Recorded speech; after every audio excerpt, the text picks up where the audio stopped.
Budaya Salam Kebajikan. Perkenalkan, nama saya Archangela Julivida dari kelompok 4. Di video kali ini, saya bersama rekan-rekan saya akan mengupas tuntas mengenai pengangkatan kepala dan staf perwakilan diplomatik yang menjadi jembatan komunikasi antar negara. Yuk, kita simak videonya. Pengangkatan kepala perwakilan diplomatik itu adalah sebuah proses yang dilakukan oleh negara untuk menugaskan wakilnya di negara lain agar hubungan antar negara itu bisa berjalan lancar, formal, dan diakui oleh hukum internasional. Nah, dasar hukumnya sendiri itu diatur dalam Konvensi Wina tahun 1961, yang mana ini menjadi acuan dari seluruh negara yang ada di dunia dalam hal hubungan diplomatik. Nah, terkhusus untuk Indonesia, hal ini juga diatur dalam Undang-Undang Nomor 37 Tahun 1999 tentang hubungan luar negeri. Nah, jadi setiap langkah pengangkatan itu harus sesuai dengan hukum nasional maupun hukum internasional. Nah, kemudian ada 3 jenis dari kepala perwakilan diplomatik, yaitu yang pertama adalah duta besar, yang kedua duta atau menteri residen, yang ketiga ada kuasa usaha atau charge d'affaires. Nah, dalam pengangkatan kepala perwakilan diplomatik ini itu melibatkan lembaga di dalam negeri baik eksekutif maupun legislatif. Nah, tujuannya itu agar komunikasi dan koordinasinya itu lebih terstruktur dan lebih rapi, serta mengikuti proses hukum yang sudah ada. Di sini saya akan menjelaskan tentang alur pengangkatan kepala perwakilan diplomatik. Proses ini adalah rangkaian langkah resmi antara negara pengirim dan negara penerima. Terkhusus untuk duta besar, ada peran DPR sebelum proses berlanjut ke tahap internasional. Di sini ada 7 tahapan alur. Yang pertama itu penunjukan calon. Pemerintah negara pengirim memilih calon yang dianggap memenuhi syarat. Calon itu biasanya berasal dari karir diplomatik atau tokoh yang diusulkan oleh pemerintah. Yang kedua itu pertimbangan DPR khusus duta besar. Untuk jabatan duta besar, Presiden meminta pertimbangan lagi kepada DPR. Pertimbangan DPR ini untuk menilai kelayakan calon sebelum diajukan ke negara penerimanya. Yang ketiga itu ada pengajuan persetujuan ke negara penerima. Pemerintah mengajukan nama calon kepada negara penerima untuk mendapat agreement atau demand. Pengajuan berisi riwayat hidup dan informasi relevan tentang calon. Yang keempat itu pemberian persetujuan oleh negara penerima.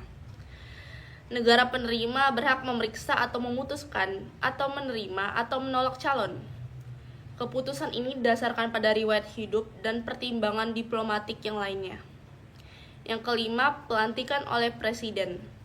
Setelah mendapat persetujuan, calon resmi dilantik oleh Presiden negara pengirim. Pelantikan menandai pengesahan jabatan secara domestik. Yang keenam, penerbitan surat kepercayaan. Presiden menandatangani surat kepercayaan atau lettre de credence untuk kepala perwakilan. Surat ini menjadi dokumen resmi yang mewakili mandat negara pengirimnya. Dan yang terakhir itu ada penyerahan surat kepercayaan. Kepala perwakilan menyerahkan surat kepercayaan kepada kepala negara penerima dalam upacara yang resmi. Upacara ini menandai dimulainya tugas resmi sebagai kepala perwakilan diplomatik. Sekian dari saya, terima kasih. Baik, materi berikutnya yaitu pengangkatan staf perwakilan diplomatik. Pada pasal 7 Konvensi Wina tahun 1961 yang menyatakan bahwa negara pengirim ini bebas mengangkat anggota staf perwakilan diplomatiknya tanpa persetujuan dari negara penerima, terkecuali untuk atasé pertahanan, karena atasé pertahanan ini sangat sensitif sehingga perlu adanya informasi terlebih dahulu kepada negara penerima. Perwakilan diplomatik dibedakan menjadi 3 golongan utama. Pertama yaitu staf diplomatik. Staf diplomatik ini terdiri dari diplomat karir seperti Kementerian Luar Negeri maupun service attachés dari kementerian atau instansi lainnya. Atasé pertahanan juga termasuk ke dalam staf diplomatik. Staf diplomatik ini memiliki kekebalan dan keistimewaan secara penuh. Kedua yaitu staf administrasi dan teknis. Staf ini bertugas membantu pekerjaan administratif dan teknis misi diplomatik. Contohnya sekretaris, arsiparis, ahli komputer, dan lain sebagainya. Staf ini mendapat kekebalan bebas dari pajak dan kewajiban sosial dalam lingkungan pekerjaan dan kekebalan dari yurisdiksi pidana negara penerima. Ketiga, yaitu staf pelayanan. Staf pelayanan ini menangani pekerjaan rumah tangga dan pelayanan internal dalam perwakilan diplomatik. Staf pelayanan berupa sopir, juru masak, tugas kebersihan, dan petugas keamanan. Mereka ini bukan bagian dari pejabat diplomatik, tetapi juga menjadi bagian dari misi diplomatik. Di sini saya akan menjelaskan tentang deklarasi persona non grata. Kalian pernah tahu nggak deklarasi persona non grata itu apa? Persona non grata itu adalah istilah di dalam diplomatik yang artinya orang yang tidak dianggap atau tidak diinginkan oleh suatu negara. Biasanya orang tersebut adalah diplomat asing dan harus segera meninggalkan negara tersebut. Berdasarkan pasal 9 Konvensi Wina 1961, negara penerima secara berhak dan secara penuh menyatakan seseorang persona non grata tanpa harus menjelaskan alasannya. Ini adalah bentuk nyata dari kedaulatan negara. Biasanya status ini diberikan kalau diplomat tersebut dianggap melanggar aturan diplomatik, misalnya melakukan spionisme atau berperilaku tidak pantas yang bisa merugikan negara tuan rumah. Setelah dinyatakan persona non grata, diplomat itu biasanya diharuskan pergi dari negara tersebut dalam kurun waktu 24 sampai 48 jam setelah dinyatakan persona non grata. Di Indonesia, prinsip ini juga berlaku. Meskipun belum ada undang-undang khusus, Indonesia bisa menyatakan seorang diplomat asing sebagai persona non grata jika ia melakukan tindakan yang bertentangan dengan kepentingan nasional, seperti spionisme atau subservis.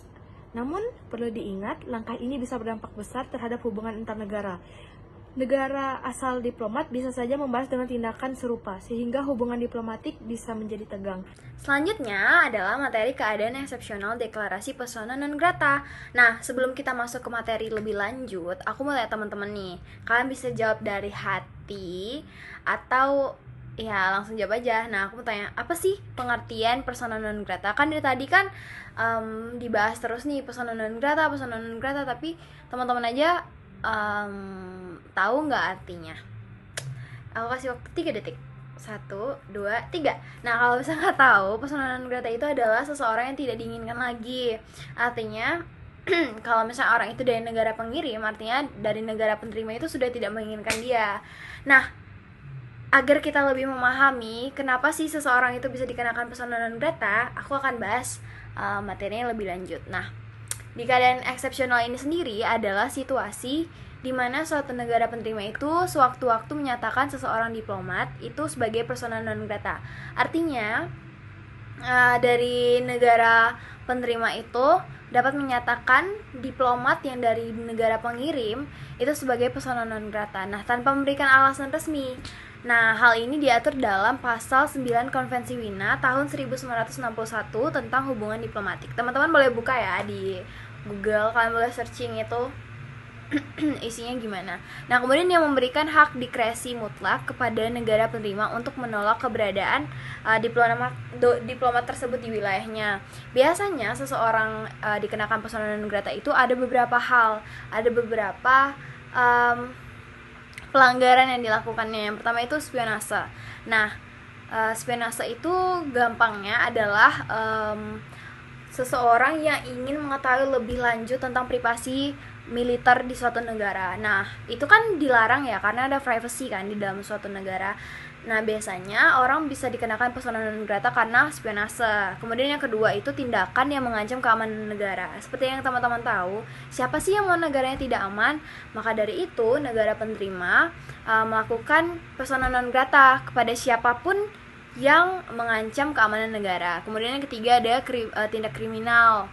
Dan biasanya ini kriminal berat ya, seperti penyeludupan, penipuan, pelanggaran hukum yang merugikan negara penerima. Pastinya setiap negara itu mau yang terbaik untuk kesejahteraan masyarakat atau orang-orang yang ada di dalam negara tersebut. Kemudian selanjutnya ada beberapa aspek penting dari keadaan eksepsional ini. Yang pertama, negara penerima itu tidak wajib menjelaskan alasan penetapan persona non grata. Tapi kalau dari aku pribadi, saya pribadi pastinya setiap negara itu punya alasan kenapa sih dikenakan persona non grata. Seperti yang tadi itu ada beberapa aspek kenapa negara penerima itu melakukan persona non grata. Kemudian yang kedua, deklarasi ini dapat dilakukan sebelum diplomat tersebut tiba di negara penerima. Nah, misalnya seseorang diplomat akan dikirim ke negara penerima, pastinya punya latar belakang yang harusnya baik ya dan jelas. Tetapi jika dia melakukan suatu hal yang tadi seperti ada pelanggaran-pelanggaran tadi, itu bisa dikenakan persona non grata sebelum dia diterima di negara penerima.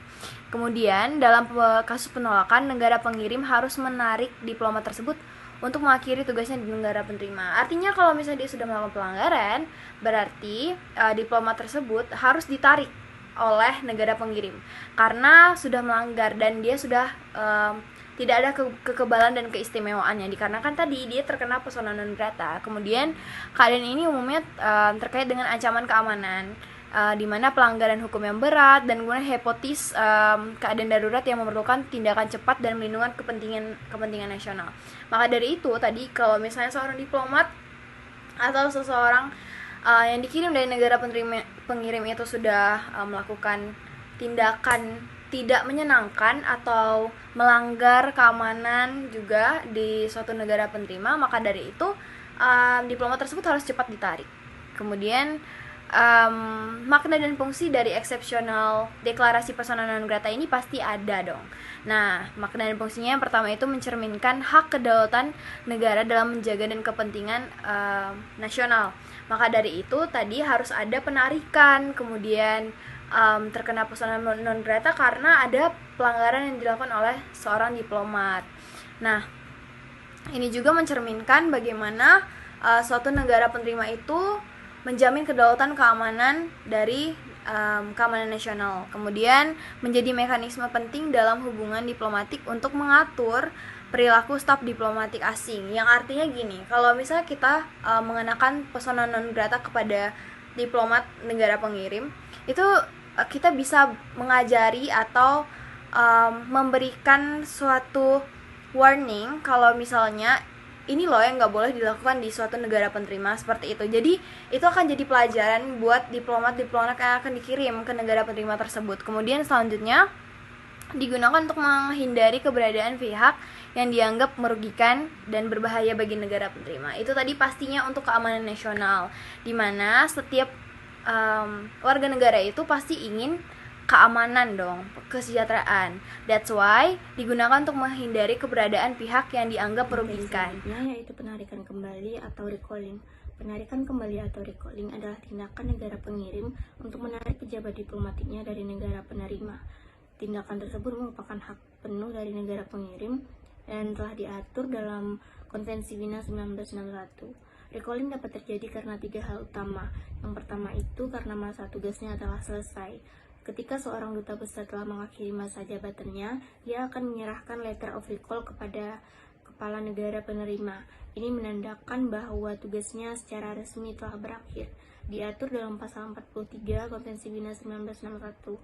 Yang kedua, ada diplomat itu dinyatakan persona non grata atau non acceptable. Ketika negara penerima tidak lagi menerima diplomat tersebut karena perilaku atau pelanggaran etika, negara pengirim wajib menarik kembali atau mengakhiri masa tugas pejabat tersebut. Ini diatur dalam pasal 9 Konvensi Wina 1961. Ketiga itu yang terjadi pemutusan hubungan diplomatik. Dalam situasi ini, negara pengirim harus menutup perwakilannya dan menarik seluruh staf diplomatiknya.